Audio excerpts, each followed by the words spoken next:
Imagine standing in court expecting a fine or community service, and instead being ordered to work at a fast food restaurant, wearing the uniform, serving customers.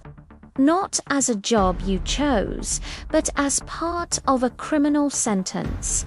This actually happened. The case took place in a mid-sized city in the state of Tennessee. The local juvenile court handled teenagers involved in minor offenses such as vandalism and disorderly conduct. At the time, the judge was known for using alternative sentences instead of detention. The goal, according to the court, was rehabilitation rather than punishment. One particular decision, however, drew national attention. A teenage boy appeared in court for a non-violent offense. He did not have a serious criminal record. During the hearing, the judge decided that traditional penalties would not be effective.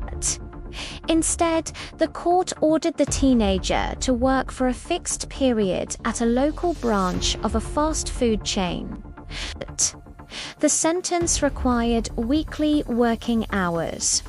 He would wear the company uniform and perform regular duties like any other employee.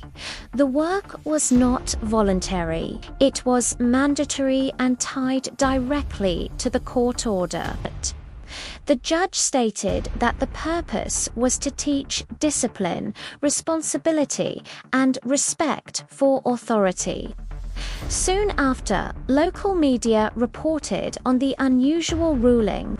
Legal experts began questioning whether a court could require a minor to work at a private company as part of a sentence. Another important detail emerged. The company had not formally requested involvement in the punishment and had not designed the sentence. The court initiated the decision. As public attention grew, higher judicial authorities reviewed the case. The conclusion was that the sentence went beyond legal limits, compelling someone to work for a private business without proper legal framework and consent raised constitutional concerns. The order was overturned.